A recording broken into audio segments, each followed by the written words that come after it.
Dans cette crise dont les développements ne cessent de surprendre les observateurs, rien ne semble se passer comme les uns et les autres l'avaient prévu. Ainsi par exemple, l'équipe Obama estimait que sans stimulus, le chômage atteindrait 9,2%, mais qu'il ne dépasserait pas 8% avec. Nous en sommes à 10,2%, et encore cela ne compte-t-il pas l'énorme réservoir de travailleurs en temps partiel subi, et l'accroissement du nombre de personnes considérées comme sorties du marché du travail. Et ce n'est qu'un indicateur parmi d'autres. Bien peu avaient prévu que les injections de monnaie de la Fed n'iraient pas provoquer un rebond des prix dans l'économie réelle, mais une bulle totalement décorrélée de l'économie réelle sur les marchés d'actions. Quant à ce qui va se passer demain, impossible de trouver un consensus sur ce que sera l'avenir. Entre ceux qui voient la reprise et ceux qui pensent que nous n'avons vécu que le premier acte de la fin du monde, une gamme complète de scénarios se fait jour.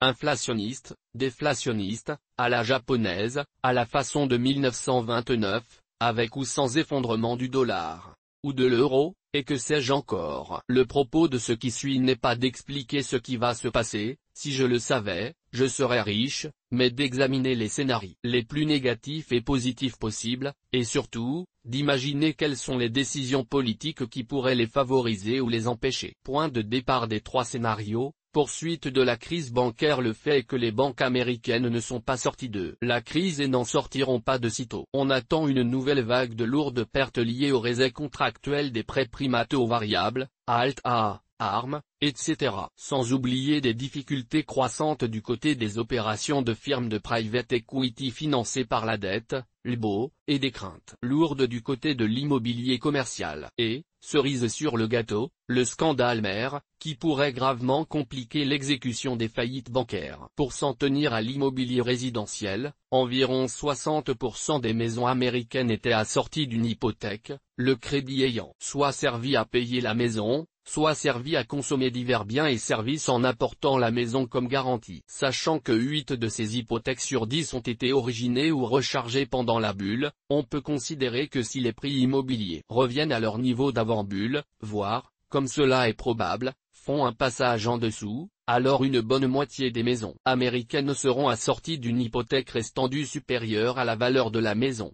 Pas rassurant, quand on sait que les ménages peu solvables underwater sont fortement incités, dans un tel contexte, à se mettre en défaut. Naturellement, tous les prêts underwater ne finiront pas en forclusion. Mais il n'y a aucune raison de penser que le pourcentage de ménages en retard ou en cessation de paiement de crédit se retourne prochainement. Face aux premières difficultés, la réaction des pouvoirs publics a été assez consternante. Alors que la crise a été provoquée par un excès de crédit, la Maison-Blanche a relancé fiscalement l'achat de maisons et de voitures. Point par le crédit, évidemment, et la Fed a baissé ses taux directeurs à zéro. Accessoirement, l'État a fait voter des dispositions encourageant les emprunteurs qui peuvent difficilement payer à se mettre en défaut. Et surtout, l'État a sauvé nombre de grosses institutions privées en transmettant leurs dettes aux contribuables. De cette façon, il empêche durablement le dégonflement rapide de la bulle de crédit à l'origine de la crise. Résultat, tout cet argent artificiellement injecté dans les banques n'aura pas servi à financer le crédit non subventionné, toujours à tonnes. Par contre, à ce prix-là, les banques ont pu se lancer dans des opérations de carry trade en empruntant à zéro et en spéculant sur des titres ou en achetant des bons du trésor à 3% et plus. Alors que l'économie réelle souffre, les grands établissements qui achètent de la dette publique US réalisent des marges miraculeuses, sans effort, traduites par des rallyes boursiers spectaculaires. Mais ces valorisations ne correspondent à aucune création de valeur réelle. Attention à la chute. Résultat, deux bulles, l'une obligataire, l'autre sur les actions, se sont formées. Tout le monde se demande pourquoi la multiplication par 3 de la base monétaire des USA par la Fed n'a pas provoqué d'inflation. C'est parce que l'inflation monétaire a eu cette fois-ci pour symptôme un rallye totalement artificiel et déconnecté de l'économie réelle sur les marchés d'actions, et a permis aux banques de prêter de quoi financer les plans TARP et assimilés, dont le produit n'irrigue encore que très partiellement l'économie réelle. En revanche, l'assèchement du crédit privé provoque une déflation immobilière en chaîne, chute des prix des maisons, panique des emprunteurs, moins d'achats, moins de ventes, plus d'entreprises en difficulté, plan de réduction des coûts. Tout ceci se traduit par une explosion du chômage. Scénario noir, Écroulement déflationniste généralisé puis sorti par l'hyperinflation. Le premier scénario pourrait s'intituler la loi de Murphy au carré, ou le Stellar Black Swan. Pour sortir d'une vaste crise de déflation de l'économie non subventionnée, les entreprises existantes doivent d'urgence réduire leurs coûts ou périr. Leurs ressources sont donc consacrées à la réduction des coûts en priorité. Pour que les chômeurs ainsi licenciés aient un espoir de retrouver du travail, il faudrait que d'autres entreprises se créent avec des offres tellement meilleures que ce qui existe actuellement que, même en période de crise, le public ne puisse y résister, ou que les entreprises existantes, non contentes de réduire les coûts sur leurs lignes existantes, continuent d'innover. Tout ceci demande de l'argent. Or, le crédit est coupé, puisque les banques anticipent de nouvelles pertes. Elles conservent désespérément le cash que leur injecte la Fed et coupent le robinet du crédit pour réduire à la hache leur total de bilan. Le récent passage des taux de crédit à la consommation à 29,99% par Citigroup en est un révélateur. Donc les entreprises qui voudraient investir dans le futur ne pourront pas le faire à crédit. Pourront-elles le faire par augmentation de capital? Rien n'est moins sûr, car les besoins d'aspiration de l'épargne privée par un trésor US qui augmente son endettement à un rythme jamais connu jusqu'ici provoquent ce que l'on appelle un effet d'éviction. Autrement dit, tout ce que l'État fédéral aspire pour ses plans de sauvetage et de relance est perdu pour le financement de l'investissement privé. Par conséquent, tant que le déleveraging de l'économie ne sera pas achevé, le chômage va s'accroître, des personnes perdront leurs revenus, leur crédit deviendra trop lourd. Ajoutons à cela que la période d'accommodation comptable des banques par la suppression des normes mark-to-market prend fin bientôt. Il est trop tôt pour dire ce que sera la norme réformée, mais il est probable que les banques devront recommencer à reporter de façon plus consistante qu'actuellement leurs pertes, réelles ou latentes. Un scénario noir commencerait par une nouvelle grande faillite bancaire liée à ces conditions économiques désastreuses. Citigroup ou Bank of America sont deux bons candidats au massacre. Quand courant 2010, début 2011, cela provoquerait une nouvelle vague de panique qui ferait tomber les marchés d'actions à des niveaux peut-être encore plus bas. En mars 2009, massacrant les bilans bancaires et ceux des hedge funds et des fonds de private equity. Paradoxalement, cela prolongerait encore un peu la capacité de l'État américain à creuser son déficit, le trésor étant alors perçu comme une valeur refuge. Mais très vite, les taux auxquels le trésor américain pourrait emprunter augmenteraient, car l'État tenterait désespérément de sauver ce qui peut l'être par une fuite en avant dans les déficits,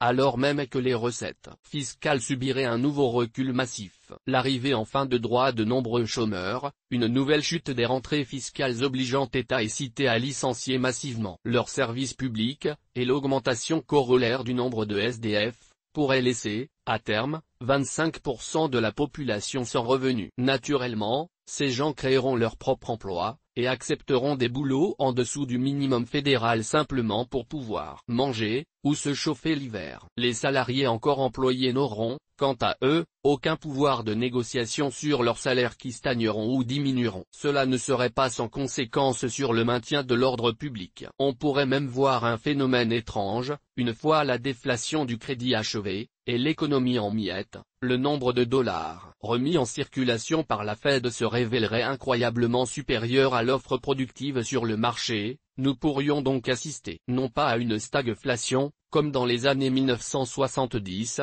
mais à une récéflation, comme au Zimbabwe.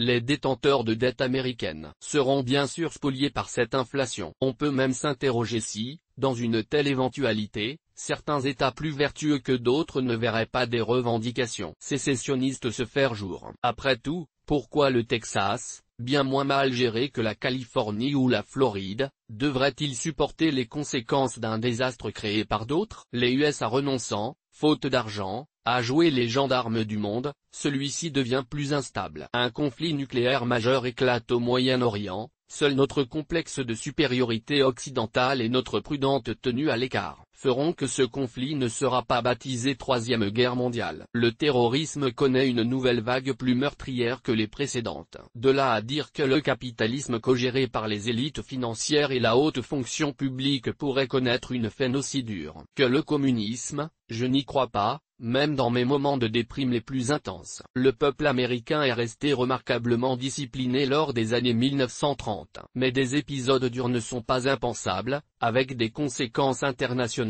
assez imprévisibles. Mais rassurons-nous, ce scénario de fin du monde n'est pas, malgré les difficultés observables, absolument certain, ni même sans doute le plus probable, car la capacité de réaction des Américains a toujours été exceptionnelle par le passé face à l'adversité. Simplement, ces scénarios ne sont pas aujourd'hui totalement impensables, ce qui devrait nous inciter à sérieusement réfléchir sur la façon de les éviter. Le pompier est d'autant plus efficace qu'il s'est entraîné contre les incendies avant qu'ils ne se déclenchent. Scénario rose, des inflexions politiques salvatrices. Ce second scénario repose sur l'espoir d'un éclair de lucidité de l'administration Obama, lucidité fondée sur l'écart entre les prévisions économiques et les résultats observés, et le désir impérieux de tout politicien de se faire réélire. Il fait suite à une séance de réflexion basée sur une question simple: qu'est-ce qui pourrait faire rebondir l'économie américaine? La courbe ininterrompue de la hausse du chômage et l'amoncellement de nuages sur les dettes bancaires,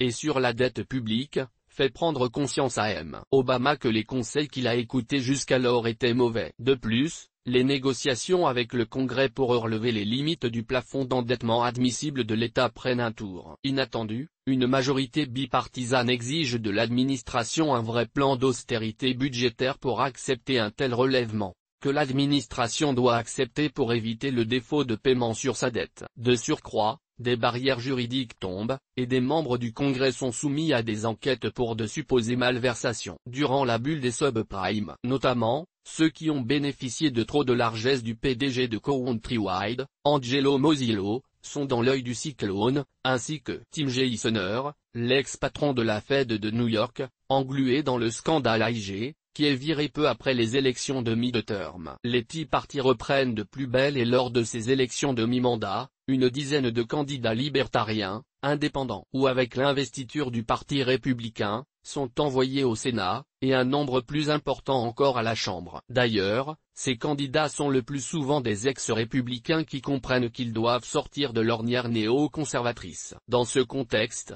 une coalition d'économistes, et d'officiels tels que la patronne du FDIC, Sheila Bair, réussissent à provoquer un changement doctrinal pour faire promulguer des textes très forts interdisant le sauvetage gouvernemental des too big to fail. Une réforme importante du chapitre 11 appliquée aux établissements financiers, qu'ils soient assurés ou non par la FDIC, est adoptée à la quasi-unanimité des deux chambres. Promue par des économistes en vue tels que Luigi Zingale, Nassim Taleb ou Janet Tavakoli, elle systématise les apurements de passifs de bilan bancaire par échange de dette contre capital, ce qui pousse les établissements financiers à rechercher des négociations préalables d'urgence avec actionnaires et créanciers avant que de problèmes graves ne surviennent. Entre 2011 et 2015, cette stratégie divise par plus de deux la montagne des dettes privées américaines. Les faillites bancaires qui surviennent avant ces réformes sont gérées suivant ces principes, car le Trésor n'a plus les moyens ni la possibilité législative de lancer des buyouts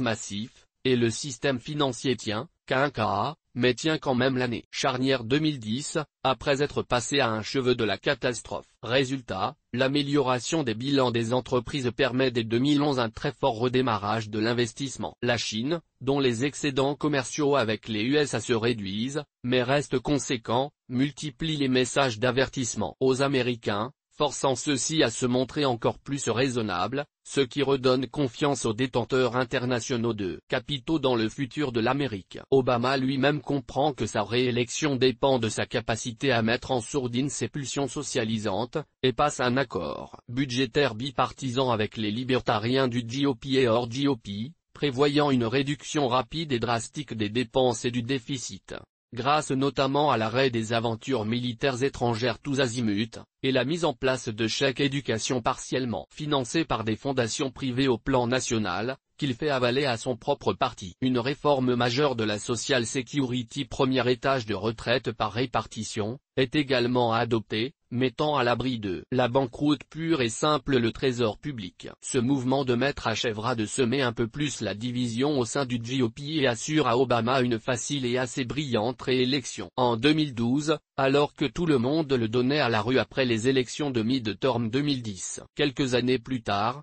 dans ses mémoires d'ex-président, premier livre vendu sous différentes formes à plus d'1 milliard d'exemplaires. Dans Le Monde, Obama écrira que ce changement stratégique lui a été inspiré par l'étude des changements de cap stratégique de François Mitterrand en France lors de ses mandats, et par cette célèbre citation de Keynes, « When the facts change, it change my mind ». Les investisseurs internationaux parient à nouveau sur les USA, non pas par charité pro-américaine, mais parce que les entreprises des pays émergents, comme la Chine, le Brésil, et l'Inde, décident d'investir massivement leurs excédents commerciaux dans le principal secteur susceptible de faire de leurs entreprises des major players dans le monde de demain, et non de simples copistes doués des recettes occidentales du passé. Ce secteur providentiel, c'est la fantastique R&D américaine, qui a tenu bon, grâce à des universités toujours à la pointe du progrès technologique, des fondations privées toujours actives malgré la crise, et des grandes entreprises qui ont soutenu à bout de bras cet actif vital dans les moments difficiles. D'ailleurs, des progrès technologiques sidérants sont accomplis dans la deuxième moitié de la décennie 2010-2020,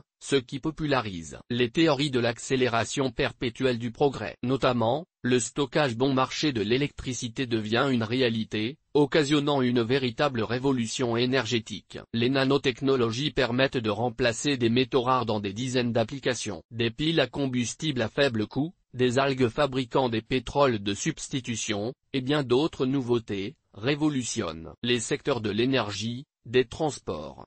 Malgré l'abandon des politiques anti-CO2 sous la pression de révélations continuelles de fraudes scientifiques et financières ayant entouré la polémique du changement climatique, qui rejoint le trou dans la couche d'ozone. Au panthéon des grandes peurs millénaristes oubliées, le paysage énergétique mondial est paré pour un changement radical à l'aube des années 1920. Mais la santé et le génie agricole ne sont pas en reste, pour le plus grand profit, là encore, du décollage économique des pays émergents. Le spectre des grandes pénuries de ressources constamment agitées par les ennemis du progrès sont à chaque fois repoussés. Une fois de plus, le progrès technologique aura sauvé l'Amérique et le monde. Seulement, les USA ne sont plus l'unique puissance dominante mais doivent composer avec l'émergence des pays New Big and Rich, pour le plus grand bien de l'humanité. Le chômage se résorbe, lentement certes à partir de mi-2011, puis à un rythme saisissant à partir de 2014, grâce à ces progrès. Une réforme discrète mais essentielle va y contribuer, sous l'impulsion d'économistes de renom. L'impôt sur les sociétés américaines voit son taux baisser mais sa base élargie des intérêts versés aux prêteurs, voir l'intérêt d'une telle réforme ici, ce qui fondera la croissance future sur la formation brute de capital et non sur les montages à base de fortes dettes tellement vulnérables aux aléas conjoncturels. On s'aperçoit par ailleurs que ce mode de croissance, plus sain, réduit la volatilité de la plupart des marchés financiers. Les leçons de la crise sont en partie tirées, et les nouvelles régulations monétaires et financières, sans parvenir à l'idéaléquien ou rothbardien, rendent plus difficile la reconstitution de bulles de crédit. Seul point noir, d'une part, les smart growth policy, dont le rôle a été totalement sous-estimé par la plupart des économistes. Après la crise, ne sont pas ou peu abrogés, et l'amélioration des conditions de vie des Américains moyens provoque de nouvelles bulles immobilières, moins fortes que celles que nous avons vécues, mais suffisantes pour maintenir dans la difficulté une frange résiduelle importante de la population américaine. D'autre part, la monnaie reste une affaire planifiée, malgré les efforts des libertariens nouvellement élus au Congrès pour abolir la Fed. L'accord passé avec Obama ne va pas jusqu'à achever la Fed. Des lois obligeant cette dernière à mieux appliquer certaines formules prudentielles évitent cependant de retomber dans les excès de l'économie à taux zéro. Mais à partir de 2020, de nouvelles bulles se reforment quand même, donnant au monde la désagréable impression que décidément, le capitalisme ne se sortira jamais de ces crises. En 2016, après 2 mandats, Barack Obama quitte la Maison-Blanche avec un statut de héros de l'Amérique, surpassant Roosevelt et Reagan en popularité, et se résout à accepter la dure condition d'ex-président qui n'a pu mener à bien son programme, mais qui a su en changer au bon moment. Ses tarifs de conférence d'après-mandat atteignent des sommets. Obama est le prénom le plus donné aux USA en 2019. Ce scénario me paraît aussi peu probable que la fin du monde, mais il a le mérite de rester possible, au point où nous en sommes. Oui, les USA, et par là même le monde, peuvent encore se sortir du marasme, avec douleur, certes, mais sans passer par des épisodes aussi noirs que dans les années 1930. ou la guerre de sécession. Si un conseiller francophone de M. Obama passe par ici, mes tarifs de conseiller politique sont disponibles sur simple demande. Ma crainte, toutefois, est que même si l'administration Obama a changé de cap, elle le fasse trop peu et trop tard. Ce qui nous amènera au scénario gris. Scénario gris, une sorte de stagflation japonaise. Ce troisième scénario, c'est vous qui le bâtirez, en mélangeant les ingrédients des deux premiers. Dire que c'est le plus probable, dans ces conditions, relèverait de l'escroquerie intellectuelle. La plage de scénario gris rendu possible par cet artifice fait que la réalité se situera avec un intervalle de confiance de plus de 9 chances sur 10 dans ce ventre mou. Dans les grandes lignes, les USA verront la bulle de crédit se dégonfler lentement, faute de politique de désendettement claire de l'État et de la sphère financière, qui louvoiera entre keynésianisme idéologique et rémission pragmatique partielle dictée par l'état des finances et les menaces d'emballement des taux obligataires. Le change euro-dollar sera plus volatile que jamais, sans qu'on n'y fasse plus guère attention. Faute de s'attaquer à la bulle de crédit à la hache, la crise traînera en longueur, des phases de rémission de l'économie financière, alternant avec des rechutes dépressionnaires. Cette politique du louvoiement de Barack Obama lui vaudra un désaveu des électeurs en 2012, mais son successeur, un illustre inconnu, républicain conservateur mou sans saveur ni conviction, surgi de nulle part, ne vaudra guère mieux, le mouvement libertarien n'ayant pas encore pu établir des bases politiques suffisantes pour s'imposer. Ce n'est qu'à partir de 2020, dans un monde rendu instable et en proie à plusieurs conflits de moyenne intensité, que le travail des éducation patient et inlassable des économistes et philosophes libéraux autrichiens commencera à payer, et que le monde marchera à nouveau vers l'avant. Les avancées technologiques permettront de réaliser des gains de productivité tout juste suffisants pour permettre à l'économie de tenir qu'un cas, comme cela a été le cas pour le Japon pendant ces 20 dernières années. Pour les détails, qui vivra verra. Et la vieille Europe, dans tout cela, je l'avoue, bien qu'y vivant encore et n'ayant guère de perspective de la quitter, je n'arrive pas du tout à m'intéresser à l'Europe, et aux économies européennes dans leur ensemble. En fait, une divergence profonde entre pays correctement gérés pendant la crise et pays budgétairement déficients paraît plus que probable, mais les barrières linguistiques et réglementaires à la libre circulation des citoyens rendront l'adaptation géographique plus difficile qu'en Amérique, où quitter la Californie pour le Texas est une opération assez simple. Considérer l'Europe comme un ensemble économique unifié me paraît encore être une simplification abusive. Par conséquent, les conditions du scénario rose des différents pays sont plus difficiles à analyser. Notre bonne vieille France, quant à elle, est menacée par Fitch de perdre sa note A sur sa dette, mais nos gouvernants ne parlent que de grand emprunt. Quel symbole de désordre intellectuel de nos élites. Ce pays magnifique mais pitoyablement géré par des cliques politiques trop lâches pour mener les vraies réformes qu'elles savent pourtant nécessaires vivra forcément, dans les années à venir, des chocs économiques de grande ampleur, qu'ils soient subis ou provoqués par un sursaut d'austérité gouvernementale contraint et forcé par le spectre de la banqueroute. Malgré le génie créatif qui semble encore animer quelques entrepreneurs de nouvelle génération, mais pour combien de temps encore ? Le scénario rose de l'économie française paraît difficile à imaginer dans l'état de délabrement politique qui est le nôtre. Il va falloir se préparer à des temps très difficiles. Vincent Bénard.